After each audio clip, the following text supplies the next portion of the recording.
يا أيها الذين آمنوا لا تتخذوا اليهود والنصارى أولياء بعضهم أولياء بعض ومن يتولهم منكم فإنه منهم إن الله لا يهدي القوم الظالمين فترى الذين في قلوبهم مرض يسارعون فيهم يقولون نخشى أن تصيبنا دائرة فعسى الله أن يأتي بالفتح وأمر من عنده فيصبحوا على ما أسروا في أنفسهم نادمين ويقول الذين آمنوا أهؤلاء الذين أقسموا بالله جهد أيمانهم إنهم لمعكم حبطت أعمالهم فأصبحوا خاسرين يا أيها الذين آمنوا من يرتد منكم عن دينه فسوف يأتي الله بقوم يحبهم ويحبونه أذلة على المؤمنين أعزة على الكافرين يجاهدون في سبيل الله ولا يخافون لومة لائم ذلك فضل الله يؤتيه من يشاء والله واسع عليم إنما وليكم الله ورسوله والذين آمنوا الذين يقيمون الصلاة ويؤتون الزكاة وهم راكعون ومن يتول الله ورسوله والذين آمنوا فإن حزب الله هم الغالبون يا أيها الذين آمنوا لا تتخذون الذين اتخذوا دينكم هزوا ولعبا من الذين أوتوا الكتاب من قبلكم والكفار أولياء واتقوا الله إن كنتم مؤمنين وإذا ناديتم إلى الصلاة اتخذوها هزوا ولعبا ذلك بأنهم قوم لا يعقلون. یہ سورہ مائدہ کی آیت نمبر 51 سے آیت نمبر 58 تک جو آیتیں ہیں وہ میں نے اس وقت تلاوت کی ہیں. ان آیتوں میں در حقیقت 3 اصولی مضامین کا بیان ہے. ایک یہ کہ مسلمانوں کا غیر مسلموں سے تعلق کس درجے کا ہونا چاہیے اور کس درجے کا نہیں ہونا چاہیے، اور دوسرا مضمون یہ ہے کہ اگر کسی وقت کسی جگہ مسلمان اس بنیادی اصول سے ہٹ کر غیر مسلموں سے کوئی ایسے تعلقات قائم کریں جو ان کے مفاد میں ہوں، تو اس سے ہرگز یہ نہ سمجھنا چاہیے کہ اس سے اسلام کو کوئی گزند پہنچے، کیونکہ اسلام کی حفاظت اور بقا کی ذمہ داری اللہ تعالیٰ نے دی. اور اگر کوئی شخص اسلام کو گزند پہنچانا چاہے تو وہ چاہے جتنا بھی زور لگا لے، چاہے مرتدی ہو جائے، تب بھی اللہ تبارک و تعالیٰ کو یا اللہ کے دین کو کوئی نقصان نہیں پہنچا. اور تیسرا مضمون یہ ہے کہ مسلمانوں کو خصوصی تعلقات وہ مسلمانوں ہی سے رکھنے چاہیے اور انہی سے اپنے مفادات کو وابستہ رکھنا چاہیے. یہ 3 مضامین ہیں جو ان آیات کریمہ میں بیان فرمائے گئے ہیں، ان کا آپس میں جوڑ بھی ہے. اب ان آیتوں کا ترجمہ سماعت فرمائیے. فرمایا، اے ایمان والو، یہودیوں اور نصرانیوں کو یار و مددگار نہ بناؤ. یہ خود ہی ایک دوسرے کے یار و مددگار ہیں، اور تم میں سے جو شخص بھی ان کی دوستی کا دم بھرے گا تو پھر وہ انہی میں سے ہوگا. یقیناً اللہ ظالم لوگوں کو ہدایت نہیں دیتا. چنانچہ جن لوگوں کے دلوں میں نفاق کا روگ ہے، تم انہیں دیکھتے ہو کہ وہ لپک لپک کر ان میں گھستے ہیں، کہتے ہیں ہمیں ڈر ہے کہ ہم پر کوئی مصیبت کا چکر آ پڑے گا. کچھ بعید نہیں کہ اللہ فتح عطا فرمائے یا اپنی طرف سے کوئی اور بات ظاہر کر دے، اور اس وقت یہ لوگ اس بات پر پچھتائیں جو انہوں نے اپنے دلوں میں چھپا رکھی. اور ایمان والے ایک دوسرے سے کہیں گے کہ کیا یہ وہی لوگ ہیں جنہوں نے بڑے زور شور سے اللہ کی قسمیں کھائی تھیں کہ وہ تمہارے ساتھ ہیں، ان کے اعمال غارت ہو گئے. اور وہ نامراد ہو کر رہے۔ اے ایمان والو، اگر تم میں سے کوئی اپنے دین سے پھر جائے گا تو اللہ ایسے لوگ پیدا کر دے گا جن سے وہ محبت کرتا ہوگا اور وہ اس سے محبت کرتے ہوں گے، جو مومنوں کے لیے نرم اور کافروں کے لیے سخت ہوں گے۔ اللہ کے راستے میں جہاد کریں گے اور کسی ملامت کرنے والے کی ملامت سے نہیں ڈریں گے۔ یہ اللہ کا فضل ہے جو وہ جس کو چاہتا ہے عطا فرماتا ہے، اور اللہ بڑی وسعت والا، بڑے علم والا ہے۔ مسلمانوں، تمہارے یاد و مددگار تو اللہ، اس کے رسول ایمان لانے والے ہیں جو اس طرح نماز قائم کرتے اور زکوٰۃ ادا کرتے ہیں کہ ان کے دل اللہ کے آگے جھکے ہوئے ہوتے ہیں۔ اور جو لوگ اللہ اور اس کے رسول کو اور ایمان والوں کو دوست بنائے تو وہ اللہ کی جماعت میں شامل ہو جاتا ہے، اور اللہ کی جماعت ہی غلبہ پانے والی۔ اے ایمان والو، جن لوگوں کو تم سے پہلے کتاب دی گئی تھی ان میں سے ایسے لوگوں کو جنہوں نے تمہارے دین کو مذاق اور کھیل بنا رکھا ہے، اور کافروں کو یار و مددگار نہ بناؤ۔ اگر تم باقی صاحب ایمان ہو، اور اگر تم واقعی صاحب ایمان ہو تو اللہ سے ڈرتے رہو، اور جب تم نماز کے لیے لوگوں کو پکارتے ہو تو اس پکار کو مذاق اور کھیل کا نشانہ بنا لیتے ہیں۔ یہ سب حرکتیں اس وجہ سے ہیں ان لوگوں کو عقل ہی نہیں ہے۔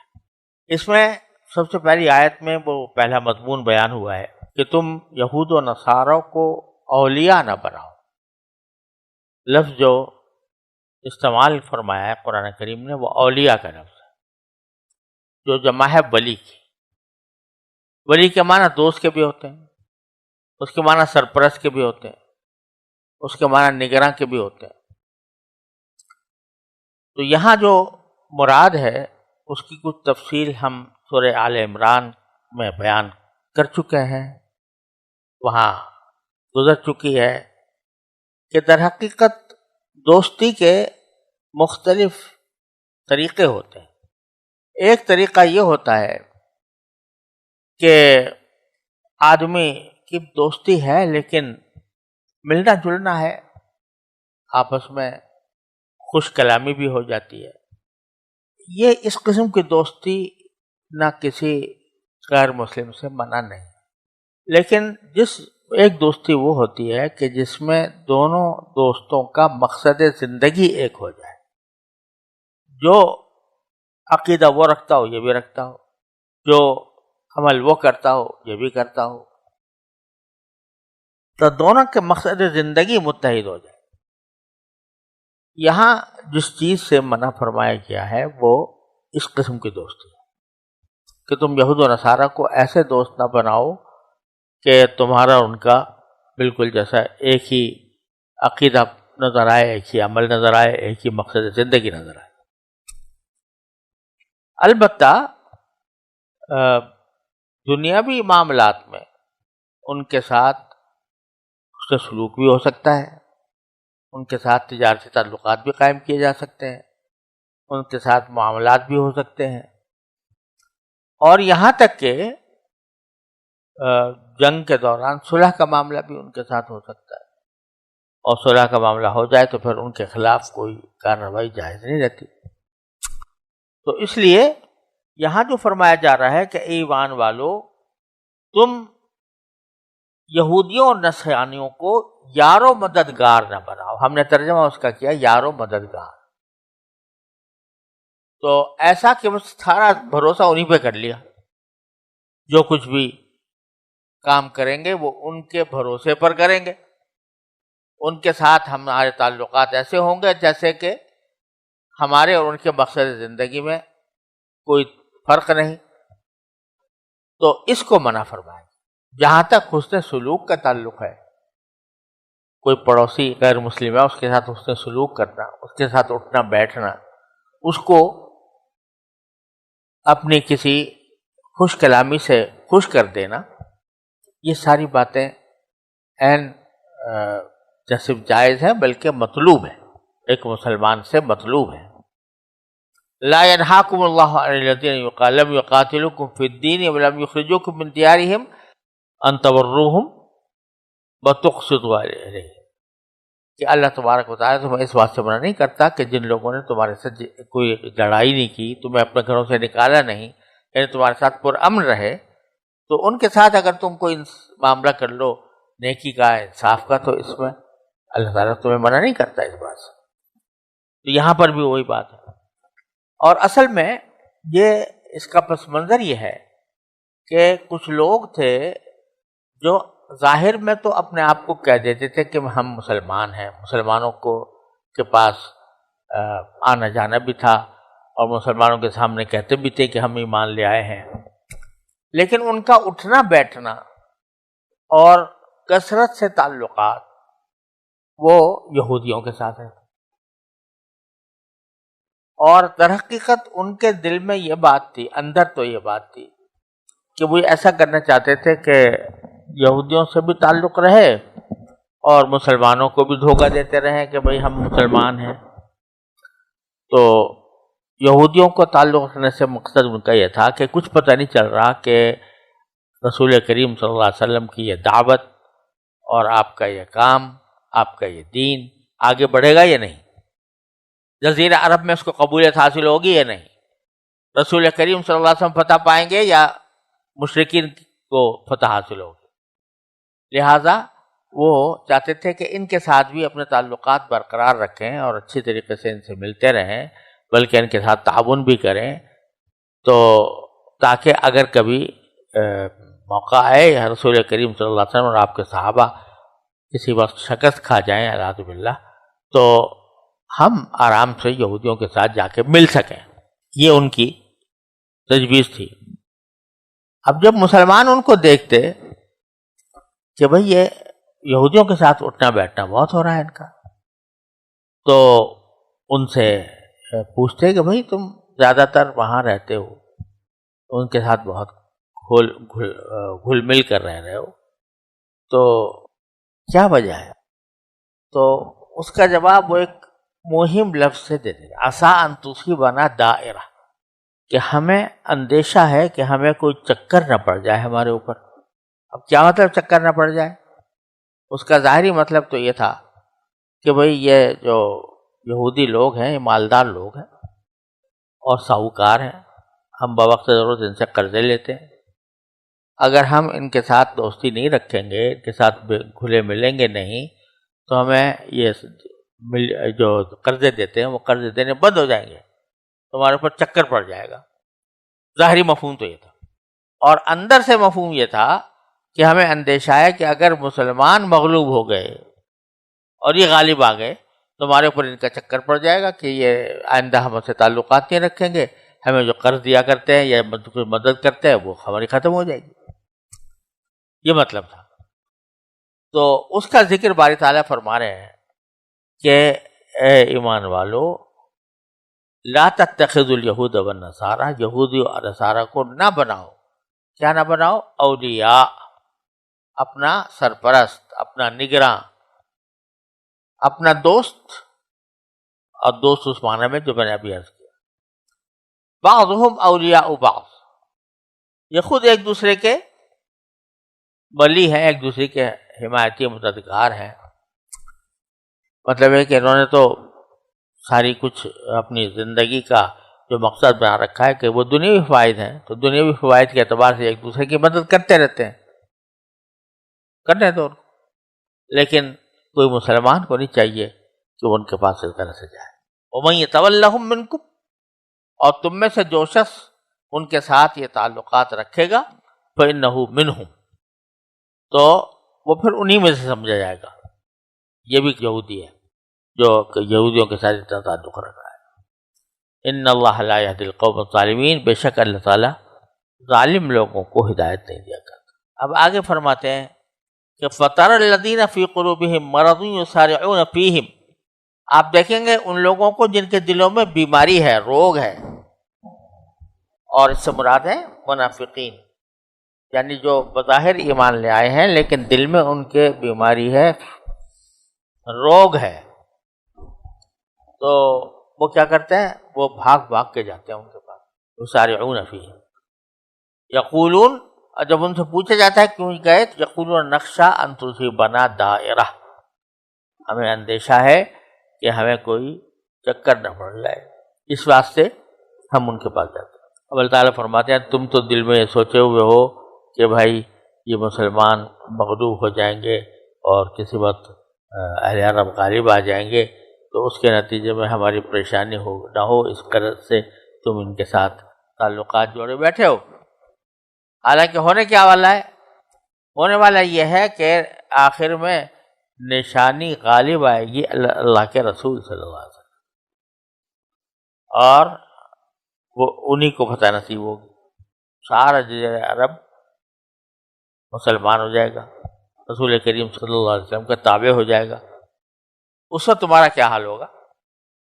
ابھی تو تم یہ سوچ رہا مسلمان مغلوب ہو گئے تو ہمارا کیا حال بنے گا، اس وقت سوچو کہ اگر مسلمان غالب آ گئے اور یہ منافقین مغلوب ہو گئے پھر کیا بنے گا۔ تو فرمایا کہ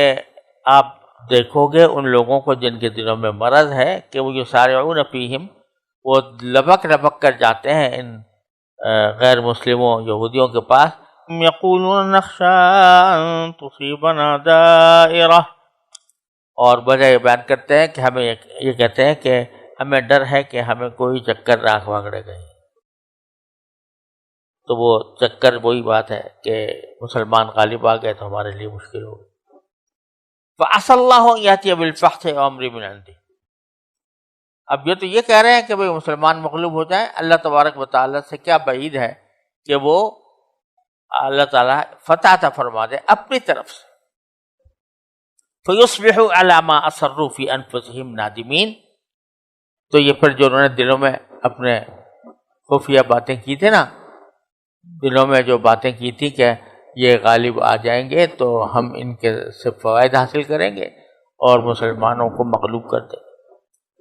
تو اس پر وہ کیا پتا ہے کہ کچھ دنوں کے بعد اس کے برعکس ہونے والا ہے، یہ نادم ہو کر آئیں گے رسول کریم صلی اللہ علیہ وسلم۔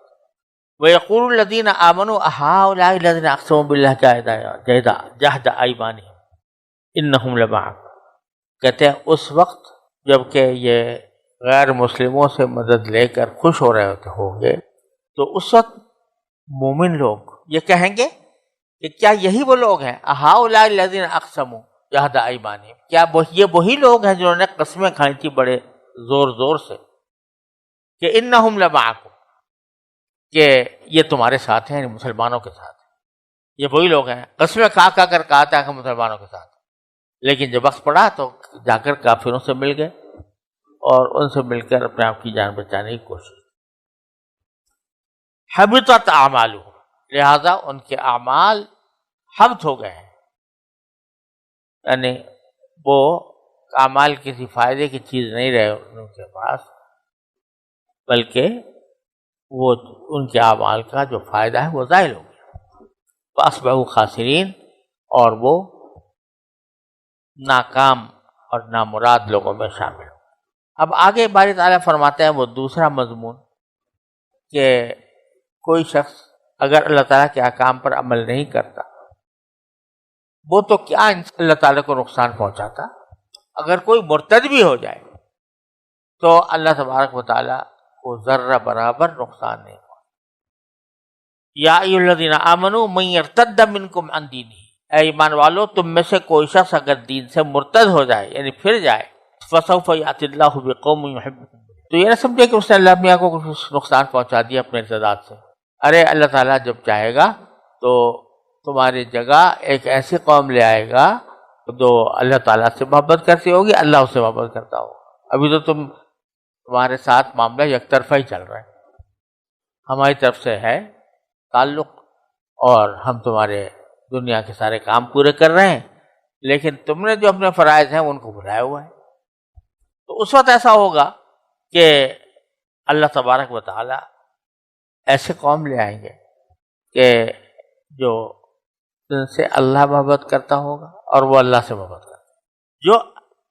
اللہ سے محبت کرتے ہوں گے اور جو اللہ ان سے محبت کرے، دو باتیں بیان فرمائیں۔ تو اللہ سے محبت کرنا تو ایک انسان کے اختیار میں بات معلوم ہوتی ہے کہ بھئی آدمی اللہ تعالیٰ کی عظمت کا تصور کرے، اس کے جلال کا تصور کرے، اس کے جمال کا تصور کرے، اس کے کمال کا تصور کرے، تو اللہ تعالیٰ کی محبت دل میں آئے گی۔ لیکن اللہ ان سے محبت کرے تو اللہ کی محبت حاصل کرنا یہ انسان کے بظاہر اختیار سے باہر بات ہے، لیکن اس کا طریقہ بھی قرآن نے بیان کرتا ہے کہ ان کنتم تحبون اللہ فاتبعونی یحببکم اللہ، کہ اگر تم اللہ سے محبت کرتے ہو تو رسول کریم صلی اللہ علیہ وسلم کی اطاعت کرو، ان کی اتباع کرو، اتباع سنت، تو کیا ہوگا؟ یحببکم اللہ، اللہ تعالیٰ تم سے محبت کرنے لگے۔ تم کیا محبت کرو گے؟ اللہ تعالیٰ تم سے محبت کرنے لگے۔ تو یحبہم ویحبونہ کا معنی یہ ہوئے کہ اللہ تعالیٰ ان سے محبت کرتا ہے، اور وہ محبت کا مظاہرہ جو کرتے ہیں وہ اللہ کی رسول صلی اللہ علیہ وسلم کی اتباع سے کرتے ہیں۔ اور وہ کیسے ہوں گے؟ اذلۃ علی المؤمنین، مومنوں کے لیے نرم ہوں گے۔ اذلہ ذلیل کی جمع ہے، ذلیل کے ایک معنی تو وہ ہوتے ہیں جو اردو میں بھی معروف ہیں، کمینہ، ذلیل وغیرہ، لیکن یہاں وہ معنی مراد نہیں ہے، بلکہ ذلیل کے دوسرے معنی ہوتے ہیں عاجز، متواضع، منکسر المزاج، تو دوسروں کے ساتھ نرمی سے پیش آنے والا، وہ مراد ہے کہ ہم ایسی قوم لے آئیں گے جو ایک تو اللہ سے محبت کرتے ہوگی، اللہ ان سے محبت کرے گا، دوسرا یہ کہ مومنوں کے لیے وہ بڑے نرم ہوں گے، مومنین کے ساتھ تو نرم ہوں گے لیکن اعزت علی الکافرین، کافروں کے اوپر زبردست ہوں گے، یعنی کافروں کے مقابلے میں ان کا مرتبہ ہے اور منصب ہے وہ بالا ہوگا، اور اس کی وجہ سے وہ ان پر غالب رہیں گے۔ اور پھر یجاہدون فی سبیل اللہ، اللہ کے راستے میں جہاد کریں گے، لا یخافون لومۃ لائم، اور ملامت کرنے والے کی ملامت سے ڈریں گے نہیں۔ اگر اللہ کے راستے میں جہاد کرنے جا رہے ہیں اور کوئی ان پر ملامت کرتا ہے کہ بھئی تم اپنی جان خطرے میں ڈال رہے ہو، اپنے بیوی بچوں کو یتیم بناؤ گے، کیا کرو گے، اس قسم کی ملامت کرتا ہے تو اس سے وہ ڈرتے نہیں۔ اور دوسرا یہ کہ اس کا مطلب ایک اور بھی ہے کہ جہاں جہاد کرنا شریعت کا تقاضا ہوتا ہے تو وہاں بعض اوقات جہاد کو روک دینا بھی شریعت کا تقاضا ہوتا ہے۔ تو اگر جہاد کے دوران اس کے رکنے کی نوبت آ جائے تو اس وقت ملامت کرنے والوں کی ملامت کا زیادہ خطرہ ہوتا ہے کہ لوگ یہ کہیں گے کہ بزدلی کی وجہ سے نہ جنگ ہو، تو اس صورت میں بھی تم ملامت کرنے والوں کی ملامت سے نہ ڈرو۔ میں نے اپنے والد ماجد قدس اللہ تعالیٰ سرہ سے سنا، اور حضرت علامہ شبیر احمد صاحب عثمانی رحمۃ اللہ علیہ کی یہ بات نقل فرماتے تھے کہ اگر کوئی شخص سرکار کی حمایت کرے، یعنی حکومت کی حمایت کرے اور حکومت کے ساتھ اچھے تعلقات رکھے، اور ایک صورت یہ ہے کہ اس کے مقابلے میں بغاوت کا اعلان کرے، تو دوسرا طریقہ جو ہے بغاوت کا، یہ اگرچہ عوامی رائے عامہ اور چھوٹے چھوٹے جو طلبہ ہیں ان کے ذہن میں وہ شخص زیادہ قابل قدر ہوتا ہے جو حکومت کے خلاف تلوار اٹھا لے، لیکن اگر کوئی شخص ان سے منع کرے کہ بھئی یہ فتنے کی بات ہے، تو رائے عامہ جو ہے بسا اوقات اس کے خلاف ہوتی ہے، تو وہ رائے عامہ سے ڈر کے بیچارہ بیٹھ جاتا ہے۔ تو لا یخافون لومۃ لائم میں یہ پیغام ہے کہ اللہ کا دین کے اوپر عمل کرنا اور کرانا یہ کسی لائم کی ملامت سے متاثر نہیں ہونا چاہیے، چاہے جہاد کا وقت ہو جہاد کرے، چاہے دوسرا ملامت کر رہا ہو، کہیں رکنے کا وقت ہے تو رکے، چاہے دوسرے لوگ ملامت کر رہے ہو۔ جیسے صلح حدیبیہ کے موقع پر پیش آیا، رسول کریم صلی اللہ علیہ وسلم نے جہاد روکا، قتال روکا، یہاں تک کہ حضرت عمر فرمانے لگے کہ فتح ہو، کیا یہ کوئی فتح ہے کہ ہم ایسا ذلیل ہو کر دلیل شرائط پر ان سے صلح کریں؟ یہ لائم تھا، یہ وہاں ملامت ہو رہی تھی، لیکن اللہ کے رسول صلی اللہ علیہ وسلم، اس کو اللہ کے حکم پر عمل کرنا ہے، تو اس کو کسی ملامت کرنے والے کی پرواہ نہیں۔ ذالک فضل اللہ یؤتیہ من یشاء، اور یہ کہ اللہ کے راستے میں آدمی جہاد کرتا رہے اور کوشش کرتا رہے اور کسی ملامت کرنے والے کی ملامت کا دھیان ہی نہ کرے، یہ اللہ کا خاص فضل ہے جو جس کو چاہتا ہے عطا فرماتا ہے۔ واسع علیم، اور اللہ تعالیٰ واسع۔ پھر آگے ارشاد فرمایا واللہ واسع علیم، اور اللہ تعالیٰ بہت وسعتوں والا ہے، بڑا جاننے والا ہے، تو وہ جس کو چاہتا ہے فتح عطا فرماتا ہے، جس کو چاہتا ہے شکست دے دیتا ہے۔ اب خطاب ہے مسلمانوں سے، تیسرا مضمون، کہ مسلمان جو ہیں وہ آپس میں ایک دوسرے کے ساتھ دوستی کا اور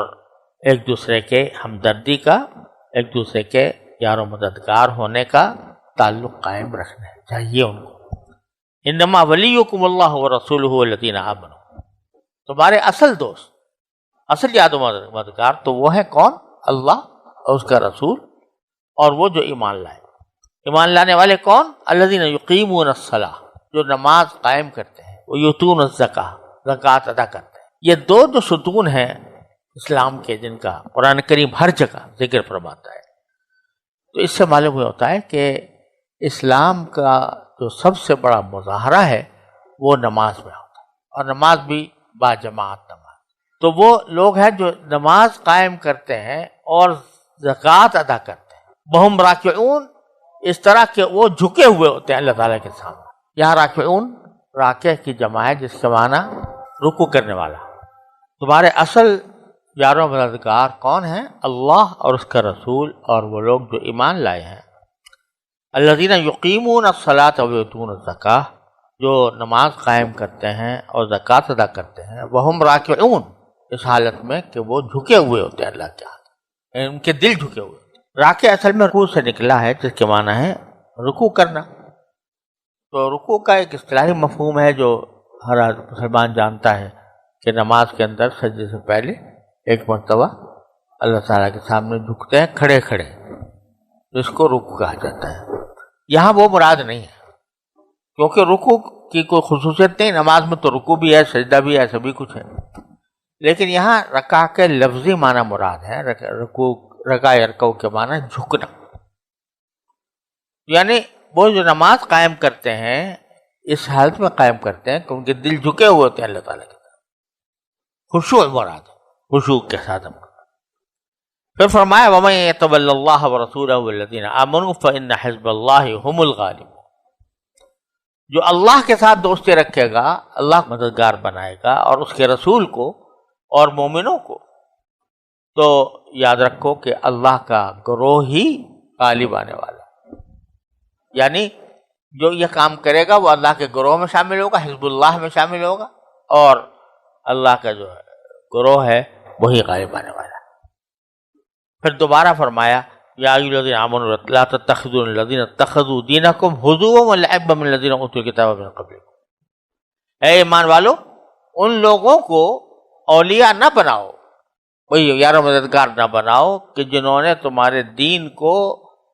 مذاق اور کھیل بنا رکھا ہے اہل کتاب میں سے، من الذین اوتوا الکتاب، لیکن اللہ تعالیٰ نے کتاب کو تحریف کرتے ہوئے اس کو ایک مذاق بنایا ہوا ہے، تو ان کے ساتھ اپنا ولایت کا رشتہ قائم نہ کرو۔ یہ خضوع ملعباً،